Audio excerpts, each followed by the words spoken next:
So like if you think about like rotational roles, like you rotating away from this play actually forced your teammate to become a last man, whereas you could have cut in front and your teammate still would have been a last man, but you could have been the forcer or even play this ball with low boost. That's an easy ball to play with low boost. And you would have de-risked the play because you chose to cut in front, which feels risky individually because you're playing aggressive with low boost, but it would have made the play altogether a lot safer for the team. You have a really good threes rotation. Like, I would teach your rotation, which consists of play the ball as a first man, rotate back, steal boost, become a third man. Just a 1-2-3 rotation. Also, rotations away from the ball instead of ball side rotations. You're always rotating away and giving space to your teammates. I would teach that to like a platinum or a gold or maybe low diamond if someone's struggling with rotations. But you're in that champ category now. And I want to start working on, and we're always so far away, and I'm going to show some examples. We're far away from the play. So we rotate away from the play, which is good in theory. And then we're far away and we play a good defensive rotation, but then like we get stuck in these situations where like, look at the gap between you and a teammate right here. So like if he creates offense right now, like your teammate can cut into a second man, but like you see how he doesn't, and now you're playing a second man and now there's a ton of space. So like you're leaving these gaps between rotational roles because you're taking that traditional approach of, oh, become a third man. And it's like, oh, snap, now I'm a second man. Oh, now I can't really follow this. And then we take a bad challenge and it looks like mechanics are breaking down, which they are. But I kind of want to tackle rotations. And there's a couple ways we could do this. Cutting, which I think will happen naturally. I don't think we need to talk about cuts. Small pad rotations. Your football and laces. That's what they call this. I don't know who made it up, but it's always called football and laces, right? It looks like a football. American football. So your football and laces. Rotations down the center of the field, which is your laces. And cuts in a way, but I think more, I almost want you to experiment with ball side rotation because there's tons of game sense attached to it and there's no right way to ball side rotate. But like if we rotate down the center of the field, track our pads, right? This is 36 boost. This is 48 boost. And maybe like you can cut this ball. Maybe you don't, but you're 48 boost. And now you're stacked behind here, able to maybe 50 this ball or fake this ball more aggressively than dive the ball. I'm going to show some examples for this because what was bugging me, I feel like we're at a position and I feel like we always rotate far. Like we're always rotating away from the ball, like we're afraid to go to the ball unless we're playing the ball. And it's, let me show some examples for you.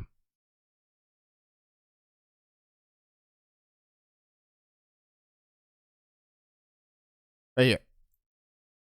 So, again, like thinking about that traditionalness. I'm a first man. I play the ball. I'm done playing the ball. I become a third man. But like, why should you become a third man when you have a third man all the way back? You should be rotating the small pad rotation or the laces and then cutting a second man instead of being here because it leaves this big gap. Yeah, I mean, a traditional rotation is not bad. It's what like Rocket League was built on back when people played like position-based roles on the field. But and it's what higher level rotations are built out of. So it makes sense that you kind of autopilot into that if like you're feeling nervous or pressured. But it's really autopiloting stems from a lack of awareness. Let me keep showing examples for you because I do want to, the simple way to think about this, sir, is rotate down the center of the field, try out some ball side rotations, which doesn't mean you need to attack the ball. Try to find an example for that. And your small pad rotations. Okay. And I think it's going to fix some of these issues. Kind of be intro to cuts, all that good stuff. All right. Let this play. Good fake, good fake. Good, good, good.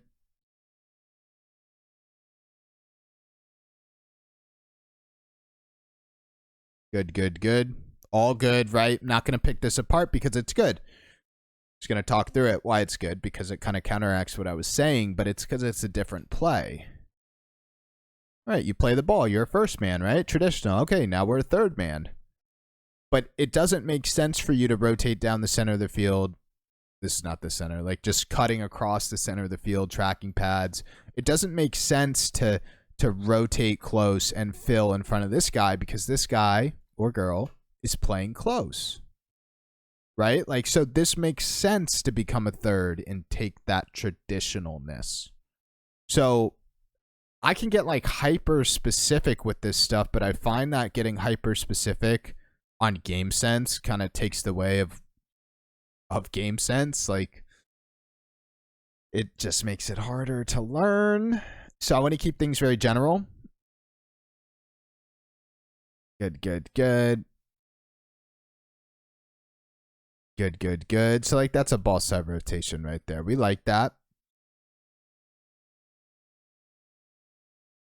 And we're just going to keep going down this rotation route. Again, we're not picking apart mechanics. I like to simplify. We talk about one thing, okay? If I talk about a million things, right? Like, so like one thing being rotations can have like so many sub things, right? So it can get overwhelming. We're just talking about rotations. Not going to talk about mechanics as to why that play broke down. That will, like, again, next steps in the player progression. We will build over time. So we do. So like, why? I know we need boost. I know we need boost. What you did is fine. But again, for example purpose. All right. Your homie is going here, which will eventually go here, which will eventually follow up teammate. But this takes a long time, right? 2 seconds. 2 seconds is a long time in Rocket League. It is more effective for you to track your pads and maybe get 36 or 48 boost and play here. Because now your teammate is forced to take a dive challenge or play patient in this last man situation. So like if you think about like rotational roles, like you rotating away from this play actually forced your teammate to become a last man. Whereas you could have cut in front and your teammate still would have been a last man, but you could have been the forcer or even play this ball with low boost. That's an easy ball to play with low boost. And you would have de-risked the play because you chose to cut in front, which feels risky individually because you're playing aggressive with low boost, but it would have made the play altogether a lot safer for the team. But it's, okay, I went for kickoff, go get my mid boost, right? That's step-by-step autopilot. Like, again, the simple way to think about it, track your pads, rotate down the center of the field.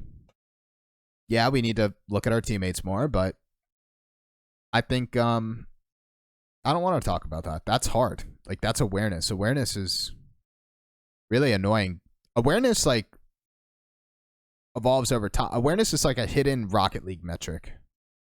It's really hard to train intentionally. It could be done so through demos and playing off the ball, but super tough at lower levels. This is good. Very good. Now, Zer, I will say, I'm not telling you to ball chase at all. Okay? Think about this rotation. Like, we'll even use this play, right? So, like, you were a first man, and, like, your autopilotness would be like, okay, go get this mid. Are we going to get mid? No, we're pushing forward. That's actually a really good play. That's actually the best play of the game. But what I'm trying to say is, like, if your decision is to get this boost or rotate back and get boost, you can track pads and then get boost, and then get boost. Always remember to track those pads, because what they're doing is every time you pick up a pad, it's giving you ammunition and the position to turn in case you need to, right? Which in some of those plays I highlighted, I needed you to fill a second man roll. It's like, best way to think about it, what's that saying? It's like a rectangle is a square, but a square isn't a rectangle. Like, small pads still give you the benefit to get boost, but they also give you the benefit to turn and cut and be positionally threatening. But if you rotate back all the way to boost, you're only left with that defensive option. Like, staying central promotes more options. You just have more ways to play the ball and fill a role on the field. Very good. Yeah, I mean, really with mechanics, dude, it's just consistency. There's times when I'm like, wow, that's good air roll control. That's good wall control.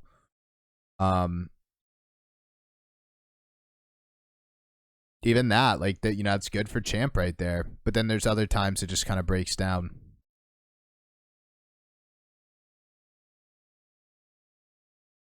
Oh, look at that. Very good. Very good. So this will be the final example, and I want this to be a good example. And this also allows you to improve individually. Instead of over-rotating to here, this wouldn't have been bad, but all the way back here, you track your pads, stay central, and make your low boost play on the ball. Which I promise you, even though getting boost gives you 100 and it feels like it de-risks the play because you have 100 boost to take your challenge, you playing a low boost challenge right here as a third is the less risky thing to do, whereas giving them space. I promise you. Really, really smart.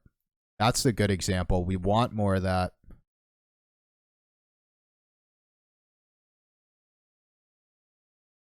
Very good. Overall, good stuff, man. I know this is a 3-0 loss, but I want us to think about the small pad rotations, rotations down the center of the field, experiment with ball side rotations. It doesn't mean you need to attack the ball. I actually couldn't find an example of a ball side rotation because we're just never rotating ball side. But it's, I almost would take ball side rotations out of that advice. I think the biggest thing is just what I'm trying to solve is a little bit more awareness for teammates and a little bit more awareness to cut into a second man role instead of rotating back. And a lot of the times our mechanics are breaking down because we're out of position due to those over rotations. So I'm trying to solve all of that just by staying central. That's the simplification of it. Just keep playing, and congrats on the new team, my guy.